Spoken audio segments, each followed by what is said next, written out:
U.S. President Joe Biden addressed the nation tonight on the attempted assassination of former President Donald Trump, calling for the need to lower the temperature of politics. A former president was shot, an American citizen killed, while simply exercising his freedom to support the candidate of his choosing. We must not go down this road in America. We've traveled it before throughout our history. Violence has never been the answer.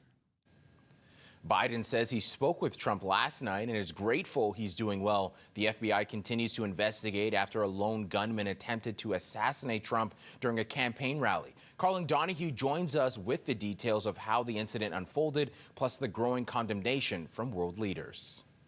If you want to really see something that said, take a look at what happened. Donald J. Trump has survived a shooting that the FBI has officially deemed as an assassination attempt on the former president. We noticed the guy crawling, bear crawling up the roof of the building beside us, 50 feet away from us. So we're standing there, we're pointing at the guy crawling up the roof. And he had a gun, right? He had a rifle. We could clearly see him with a rifle. Absolutely. Witnesses say it was only about 5 minutes into Trump's speech at a rally in Pennsylvania when the shots began to ring out and the Secret Service moved in. One shot did manage to clip the 78-year-old on the top of the ear, leaving blood strewn across his right cheek. But before being whisked away, Trump shot up a fist in the air to let his supporters know he was not seriously injured. Well, the first thing I saw was him, reach out his fist to the audience, come to find out later that he was saying, fight, fight. And that definitely caused a ripple through the crowd. Everyone noticed that. It really kind of energized everyone. The shooting not only shook the nation, but also left an audience member dead and another critically injured.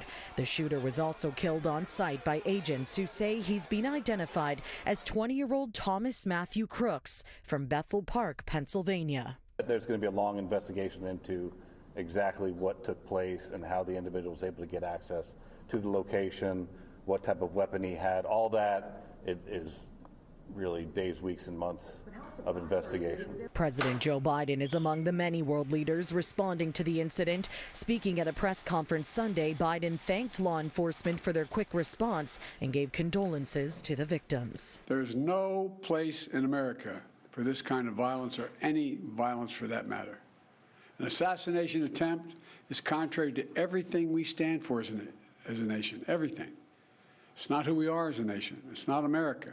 Here at home, both Prime Minister Justin Trudeau and Conservative leader Pierre Poilievre have taken to social media to condemn the political violence as well, with Trudeau posting this statement to X, which reads in part, "I am sickened by the shooting at former President Trump. It cannot be overstated."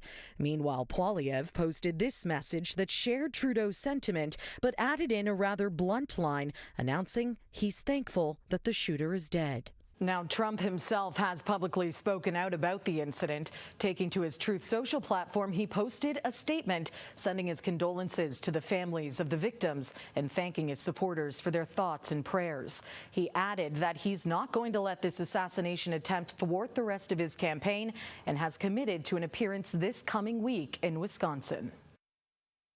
This was the first attempt on an American leader's life since 1981, when Ronald Reagan was shot outside of a hotel in Washington. He was wounded but survived the attack. In 1975, Gerald Ford survived 2 attempts on his life in under just 3 weeks. Theodore Roosevelt also survived an attack in 1912. In the 60s, both John F. Kennedy and his brother Robert were assassinated in 2 different attacks. William McKinley, James Garfield, and Abraham Lincoln were also killed during their time in office. In total, 4 American presidents have been assassinated, and 4, including Trump, have been wounded in attempts.